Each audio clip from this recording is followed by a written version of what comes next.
First payment mobile ನಾನು ತೊಗೊಂಡಿನಿ ಇದನ್ನ Moto G84 ಮಸ್ತ್ ಮೊಬೈಲ್ ಐತಿ. ನನ್ನ ಫ್ರೆಂಡ್ ಒಬ್ಬ ಸಜೆಷನ್ ಮಾಡಿದ್ರ ಮೋಟೋ ಮೊಬೈಲ್ ತೋಪ ಭಾರಿ ಐತಿ ಅಂತ ಕಸ. ಅದಕ್ಕೆ ನಾ ಇವತ್ತ ಮೋಟೋ ಮೊಬೈಲ್ ತೊಗೊಂಡನು. ನಾನು ನಿಮ್ಮ ಮುಂದೆ ಎಲ್ಲಾರು ತೋರಿಸ್ಬೇಕಂತ ನೋಡ್ರಪ್ಪ. ಬಾಕ್ಸ್ ಒಂಥರ ಡಿಫ್ರೆನ್ಸ್ ಐತಿ, ಎಲ್ಲ ವುಡನ್ ಟೈಪ್ ಇದು ಮಾಡಿದಾನ. ಫ್ರೀ ಪ್ಲಾಸ್ಟಿಕ್ ಪ್ಯಾಕೇಜಿಂಗ್ ಅಂತ ಕಸ. ಒಂದು ನೇಚರ್ ಬಗ್ಗೆ ನಮ್ಗೆ ಇದು ಕೊಟ್ಟಿದಾನ, ಫ್ರೀ ಪ್ಲಾಸ್ಟಿಕ್ ಅಂತ ಕಸ. ಒಂದು ನೇಚರ್ ಸ್ವಲ್ಪ ಚಲೋ ಆಕೈತಿ. ಎಲ್ಲಾರು ಒಂದ್ ಸ್ವಲ್ಪ ಗಿಡಗಳು ನೆಟ್ ಕಸ, ಒಂದ್ ಸ್ವಲ್ಪ ನೇಚರ್ ಒಂದ್ ಸ್ವಲ್ಪ ಕಾಪಾಡ್ಬೇಕಂತ ಅನ್ಕೋದ್ರಪ್ಪ. ಮೊಬೈಲ್ ತೋರಿಸ್ತೀನಿ ಇವತ್ತ. ನೋಡ್ರಿ ಮೋಟೋ ಹೆಂಗೈತಿ. ಅದು ಒಂದು ಸಿಂಬಲ್ ಕೊಟ್ಟಿದಾನ, 2 ಕ್ಯಾಮ್ರಾ ಐತಿ, ಫ್ಲಾಶ್ ಐತಿ. ಆಲ್ರೆಡಿ ಓಪನ್ ಮಾಡಿ ಒಂದ್ಸಲ. ಇವಾಗ ಮೊಬೈಲ್ ಚಲೋ ಐತಿ, ಎಲ್ಲಾರು ತಗೋಬೇಕಂತ ಕಸ. ಒಂದೊಂದು ಇದನ್ನ ಅದ್ರ ಜೊತೆ ಮೊಬೈಲ್ ಚಾರ್ಜರ್ ಕೊಟ್ಟಾನ, ಒಂದು ಡಾಟಾ ಕೇಬಲ್ ಕೊಟ್ಟಾನ, ಮತ್ತು ಸಿಮ್ ಇಜೆಕ್ಟರ್ ಒಂದು ಐತಿ.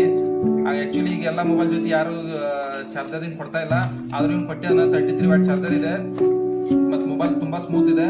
120 ರಿಫ್ರೆಶ್ ರೇಟ್ ಐತಿ, ಚೆನ್ನಾಗೈತಿ ಮೊಬೈಲ. ಕವರ್ ತೆಗಿತಾನೆ ಈಗ. ಕವರ್ ಹೆಂಗೈತಿ ನೋಡ್ರಿ, ಕವರ್ ಹೆಂಗೈತಿ. ಮೊಬೈಲ್ ಮಾತ್ರ ಸಖತ್ ನೋಡ್ರಿ. ಲೆದರ್ ಫಿನಿಶ್, ಅದಕ್ಕೆ ಲೆದರ್ ಫಿನಿಶ್ ಕೊಟ್ಟಾನ ಪೂರ್ತಿ. ಮೊಬೈಲ್ ನೋಡಕತ್ರ ಮಾತ್ರ ತುಂಬಾ ಸ್ಲಿಮ್ ಐತಿ, ಮತ್ತು ನೋಡಕ್ ಭಾಳ ಚಂದ ಐತಿ.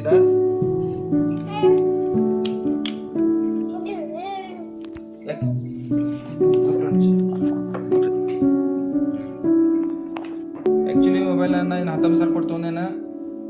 12 GB 256 ಐತಂದ. ಆಮೇಲೆ 8 GB 128 ಬೇಕಾದ್ರೆ ಅದು 19,000 ಮಟ್ಟ ಇರ್ಬೇಕು. ಮತ್ತು ಪ್ರೊಸೆಸಿಂಗ್ನು 695 ಸ್ನ್ಯಾಪ್ಡ್ರ್ಯಾಗನ್ ಐತಿ. ಆಮೇಲೆ ಕ್ಯಾಮ್ರಾನು 50 MP ಐತೆ ಅಂತ ಹೇಳಿದಾರೆ. ಚಲೋ ಕ್ಯಾಮ್ರಾನು ಕ್ಲಾರಿಟಿ ಐತಿ.